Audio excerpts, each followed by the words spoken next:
Krishna. Hare Krishna. So we are at a place called Oak Creek Valley Vista, which is just outside of Flagstaff, en route to Sedona.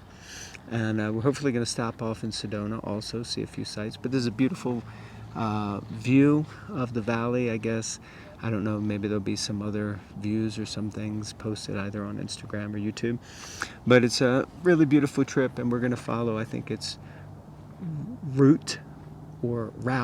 I say route, she says route. You say tomato, I say tomato. Let's just Call the whole thing off. Ha ha. no. Come on. So she's freaking out because we're balanced on a wall, and right behind us is a sheer drop of about 7,000 feet. Mm-hmm. So we're going to read. I don't trust this wall either. It's only been here for like probably 300 years. Well, that's the point. It's a bit old. And they rebuilt it last weekend. Okay. Canto 4, Chapter 22, Text 1. Om Namo Bhagavate Vasudevaya. Om Namo Bhagavate Vasudevaya. I can feel it moving. Om Namo Bhagavate Vasudevaya. I can feel it moving. Can't feel anything moving except my leg. Alright, text 1. The great sage Maitreya said, while the citizens were thus praying to the most powerful King Prithu, the 4 Kumaras who were as bright as the sun arrived on the spot. Oh, what is the title of this chapter? Prithu Maharaj meeting with the 4 Kumaras. That's helpful, yes. Text 2. Seeing the glowing effulgence of the 4 Kumaras, the masters of all mystic power, the king and his associates could recognize them as they descended from the sky. I might descend from the sky in a minute. Let's hope not, because that'll mean you fell. Purport. The 4 Kumaras are described herein as Siddheshwaram, which means masters of all mystic power. One who has attained perfection in yoga practice immediately becomes a master of the 8 mystic perfections, to become smaller than the smallest, to become lighter than the lightest, to become bigger than the biggest, to achieve anything one desires, to control everything, etc. And they named 5 out of 8. These 4 Kumaras, as Siddheshwaras, had achieved all the yogic perfectional achievements, and as such they could travel in outer space without machines. While they were coming to Maharaj Prithu from other planets, they did not come by airplane but personally. In other words, these 4 Kumaras were also spacemen who could travel in space without machines. The residents of the planet known as Siddhaloka can travel in outer space from one planet to another without vehicles. However, the special power of the Kumaras mentioned herewith is that whatever place they went to would immediately become sinless. During the reign of Maharaj Prithu, everything on the surface of this globe was sinless, and therefore the Kumaras decided to see the king. Ordinarily, they did not go to any planet which is sinful. Interesting. So they can fly around without any airplanes. Which is pretty cool, I guess. Well, actually, no, I don't think that is cool, because I'm scared of heights and I don't want to see what, like hang gliding or whatever. It's just horrible. Or jumping out of an aeroplane, parachuting, bungee jumping. It just sounds horrible. So it's interesting, isn't it? So for me, this mystic siddhi don't do anything for me, personally. So you can easily renounce it. Renounced. Yeah, interesting. It said that whatever place they went to would immediately become sinless. So even if they went to a sinful place, it would become sinless, which you would think in a certain mood that by going there would be beneficial for everybody else. But then it says that they don't ordinarily go to any place which is sinful. So therefore, in one sense, that ability, mystical ability that they have, or that blessed ability that they have, is a little bit useless, because they don't go anywhere sinful to make it sinless. They only go to sinless places that are already sinless, so they don't make them sinless.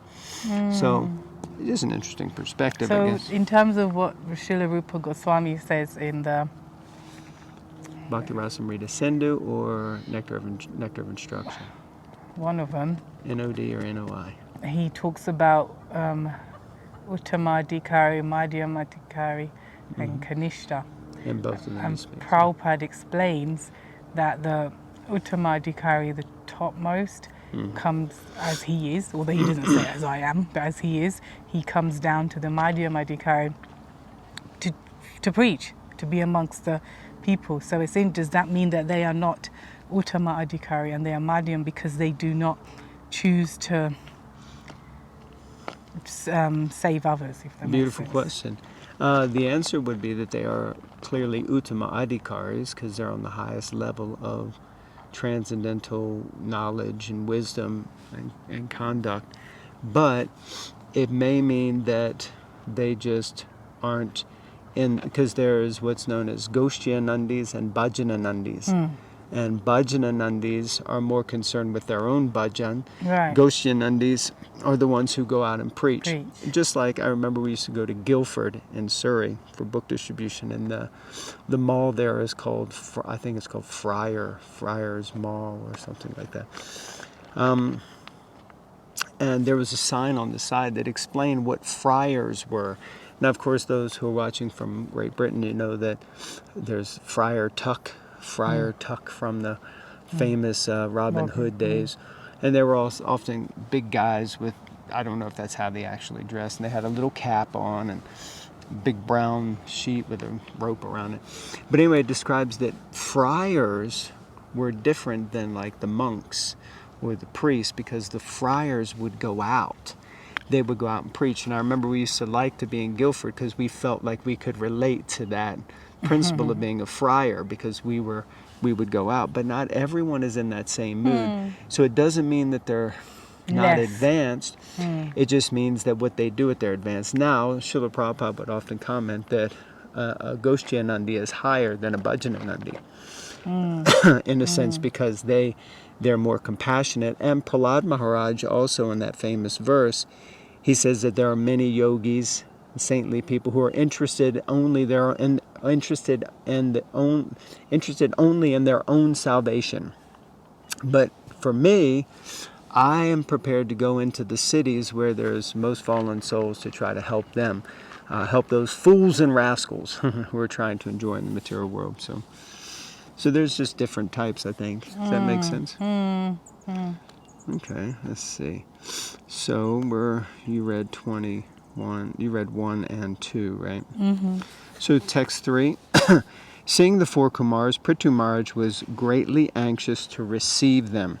Therefore the king, with all his officers, very hastily got up, as anxiously as a conditioned soul whose senses are immediately attracted by the modes of material nature. Very, very interesting, without even getting into the purport, if there is one, which there is. But I'm just remembering that on the Bhagavatam, I forget what it's called, this Bhagavatam talks that happen every week at ISKCON London. I did this chapter. This is a chapter I did maybe a few weeks ago. I'm going to say Living Bhagavatam, but it's not. Yeah. But something like that. Anyway,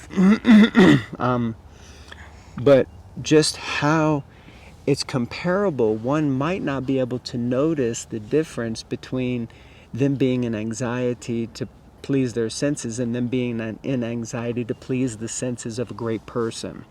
So that's powerful. Purport. In Bhagavad Gita 3:27 it says, Prakrite kriyamanani gunai karmani sarvashaha ahankaravamuratma kartahamiti manyate. Every conditioned soul is influenced by a particular mixture of the modes of material nature. As such, the conditioned soul is attracted to certain types of activity which he is forced to perform because he is completely under the influence of material nature, like being afraid of heights. Here, Prithu Maharaj is compared to such a conditioned soul, not because he was a conditioned soul, but because he was so anxious to receive the Kumaras that it was as if without them he would have lost his life. Interesting. The conditioned soul is attracted by the objects of sense gratification. His eyes are attracted to see beautiful things. His ears are attracted to hear nice music. His nose is attracted to enjoy the aroma of nice flowers. And his tongue is attracted to taste nice food. Similarly, all his other senses. Okay, please forgive. There was a slight interruption there because we've been doing so many videos and pictures and things in these beautiful places we've been traveling to that Bhava Bhakti's iPhone just boop stopped. So The storage was the full. storage was full. Okay, so just to try to pick up, hopefully you saw where it did that, but it just says the conditioned soul is attracted by the objects of sense gratification. His eyes are attracted to see beautiful things. His ears attracted to hear nice music. His nose attracted to the aroma of nice flowers. His tongue attracted to taste nice food.